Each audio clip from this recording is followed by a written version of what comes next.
दोस्तों नमस्कार, मैं कैप्टन एसआर। दोस्तों आज के वीडियो हम देखने वाले हैं how to apply for DGC exams. ATPL वाले कैंडिडेट्स होते हैं वो नॉर्मली एक्सपीरियंस होते हैं तो उन्हें पता है कैसे अप्लाई करना है। लेकिन यदि आप सीपीएल के लिए अप्लाई कर रहे हो और फर्स्ट टाइम आप अप्लाई कर रहे हो, आपका फ्रेश कंप्यूटर नंबर आया है, तो ऑब्वियसली आपको गाइडेंस की ज़रूरत है। यहाँ पर इसके लिए हमें सबसे पहले क्या करना होता है, जो pariksha.dgc.gov.in वेबसाइट है इस पर जाना होता है। इसको जैसे ही हमने ओपन किया, यहाँ पर आप क्लिक करोगे, क्लिक किया टू प्रोसीड, यहाँ पर ओपन हो जाता है। यहाँ पे एक्चुअली दो सेक्शन होते हैं डीजीसी वेबसाइट पर। तो पहला सेक्शन होता है एएमई के लिए, होता है एरोनॉटिकल मेंटेनेंस इंजीनियर्स के लिए। लेकिन जो सेकंड सेक्शन है ये होता है फ्लाइट क्रू यानी private pilot, commercial pilot and airlines pilot के लिए। इसमें हमें लॉगिन करना होता है। ये लॉगिन हो रहा है, ये थोड़ा सा टाइम ले सकता है कई बार, स्पेशली स्पेशल सेशन में। स्पेशल सेशन के लिए जब भी अप्लाई करते हैं, एक्चुअली उसमें सीट्स होती हैं वो लिमिटेड होती हैं, तो आपको बहुत ही जल्दबाजी में अप्लाई करना पड़ता है। हो सकता है 3-4 घंटे में सारी सीट्स फुल हो जाएं। तो मिडनाइट पे जैसे ही पोर्टल ओपन होता है, आपको चाहिए कि रात को 1 बजे, 2 बजे, 3 बजे, 4 बजे, मैक्सिमम मॉर्निंग तक आप अप्लाई कर दें। उसके बाद में कई बार होता है सीट्स फुल हो जाती है एंड सारा सेशन आपके हाथ से निकल जाता है। तो ये चीज़ आपको याद रखनी है। अब यहाँ पर मैं थोड़ा सा एक चीज़ और शेयर करना चाहूँगा कि जब भी आप अप्लाई करते हैं तो सबसे पहले आपको चाहिए कि आप जो भी पब्लिक नोटिस से इश्यू है डीजीसी से, है ना, उसको ठीक से रीड कर लें। एग्जाम्पल के लिए मैं यहाँ पर एक पब्लिक नोटिस लेता हूँ जो इश्यू हुआ है 28 मई को। इसमें आपको क्या क्या चीज़ें देखनी है। सबसे पहले आपको देखना है कि आपकी जो एग्ज़ाम है उसकी टेंटेटिव डेट क्या है। तो यहाँ पर दिया हुआ है, टेंटेटिव डेट दिया हुआ है 25 जून से 29 जून तक। ऐसा बिल्कुल भी ज़रूरी नहीं होता कि इन्हीं डेट्स में एग्ज़ाम हो, लेकिन हो सकता है 1 वीक पहले, 1 वीक बाद में, या फिर इसी डेट को एग्ज़ाम हो। थोड़ा सा प्लस माइनस होता रहता है। इसके अलावा आप सेंटर्स को देखेंगे तो इनमें से आपको जो भी सूटेबल सेंटर है उसको सेलेक्ट करना है, जहाँ पे आने जाने में आपका ज़्यादा टाइम वेस्ट नहीं हो, मूड भी फ्रेश रहे, ट्रेवलिंग टाइम भी कम हो और रुकने का कुछ अरेंजमेंट हो तो बेस्ट है। यहाँ पर देखिए कोलकाता, मुंबई, न्यू दिल्ली सारे सेंटर आपको दिए हुए हैं। बट आप स्पेशल सेशन में एग्जाम देते हो तो इतने सारे सेंटर्स अवेलेबल नहीं रहते, लिमिटेड सेंटर्स होते हैं एंड सीट्स भी लिमिटेड होती हैं।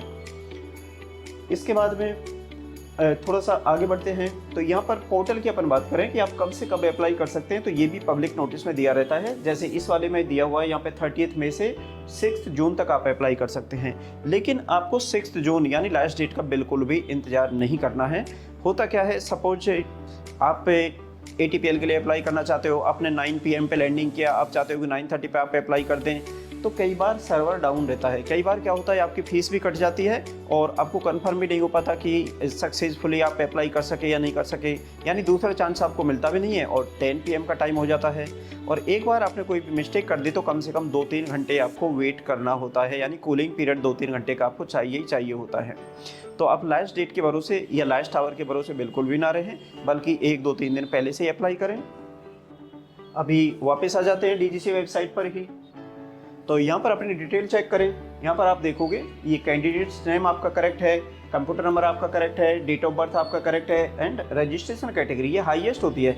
जैसे मैं अपीयर हो सकता हूँ पीपीएल, सीपीएल एंड एटीपीएल में, तो यहाँ पर एटीपीएल कैटेगरी दी रहेगी। एटीपीएल के अलावा मैं पीपीएल एंड सीपीएल दोनों के लिए एलिजिबल हूँ, दोनों के लिए अप्लाई कर सकता हूँ। यदि आप सीपीएल वाले कैंडिडेट है तो आपके रजिस्ट्रेशन कैटेगरी यहाँ पे सीपीएल रहेगी, यानी आप पीपीएल एंड सीपीएल के लिए अप्लाई कर सकते हैं, एटीपीएल के लिए अप्लाई नहीं कर सकते।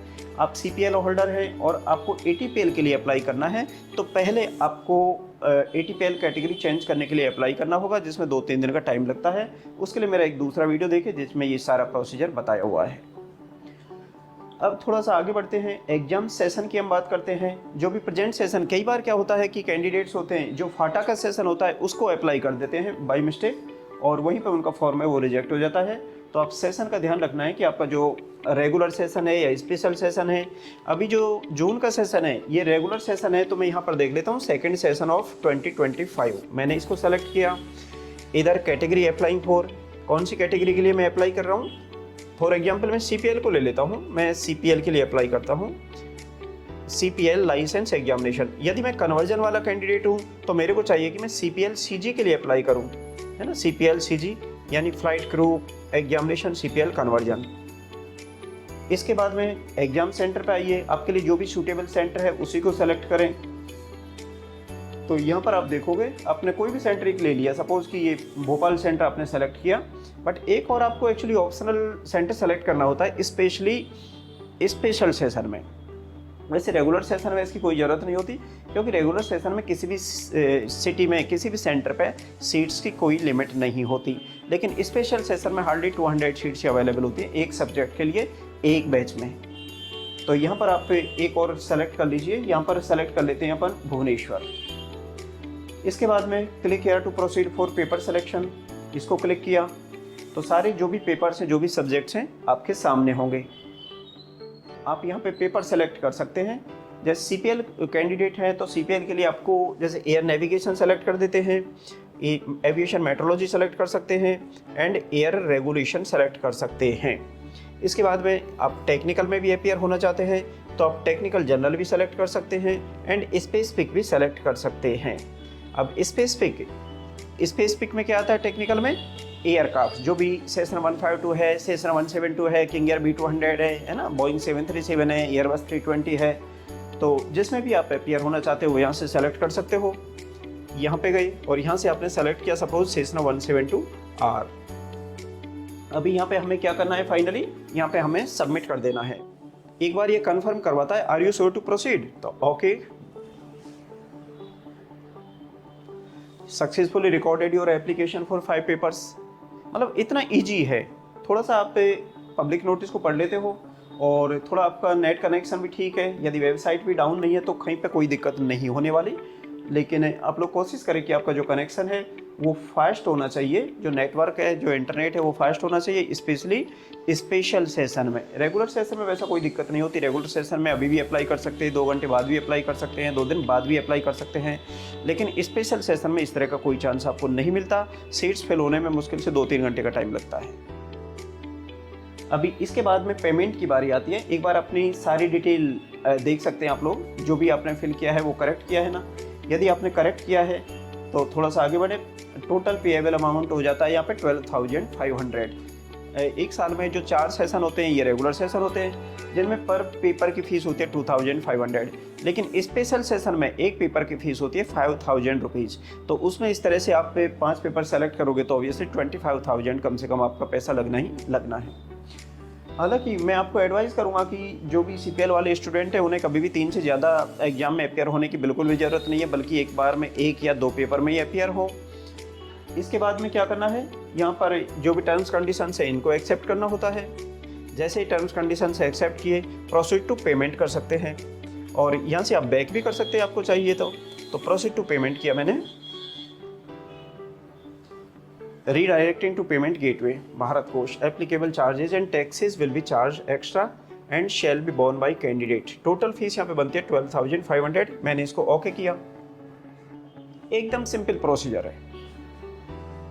तो यदि आप एडवांस डिपॉजिट मोड से सबमिट करते हैं फीस, तो फिर यहाँ पर यूजर नेम एंड पासवर्ड आपको फिल करना होता है, यहाँ पे कैप्चा फिल करना होता है और सबमिट कर देना होता है।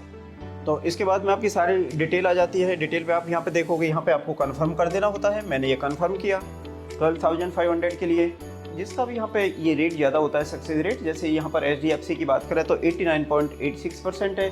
इसको सेलेक्ट किया, नीचे गए तो यहाँ पर नेट बैंकिंग से आप सबमिट करोगे या डेबिट कार्ड से करोगे या फिर क्रेडिट कार्ड से करोगे। आपके सामने सारे ऑप्शन ओपन है, या फिर UPI से भी आप कर सकते हैं।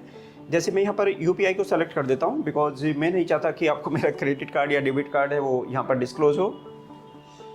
तो उसके बाद में आपको टर्म्स कंडीशन से एग्री करनी होती हैं। टर्म्स कंडीशंस को एग्री किया, इसके बाद में आपको पे कर देना है। तो इसके बाद में आप नीचे जा सकते हैं। यहाँ पर आप देखिए, यहाँ से आप सपोज कि डेबिट कार्ड से अप्लाई करना है आपको, तो डेबिट कार्ड सेलेक्ट कीजिए। कौन सा कार्ड है आपका, सपोज मास्टर कार्ड है, मास्टर कार्ड को कीजिए एंड यहाँ पर आप एंटर द लेटर शोन, ये कैप्चा फिल कीजिए जो भी XYZ है।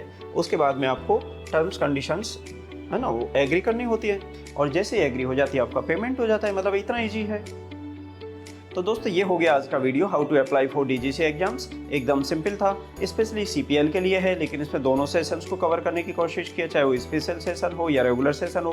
फिर भी आपको कोई डाउट रहता है तो आप कॉल कर सकते हैं 8743826737 पर, या व्हाट्सएप मैसेज भेज सकते हैं, या ये दोनों काम भी नहीं कर सकते तो आप वीडियो के नीचे कमेंट्स बॉक्स में भी लिख सकते हैं। आपकी जो भी डिमांड होती है किसी वीडियो की या जो भी डाउट्स होते हैं, मैं वहाँ पर भी क्लियर करवाने की कोशिश करूँगा।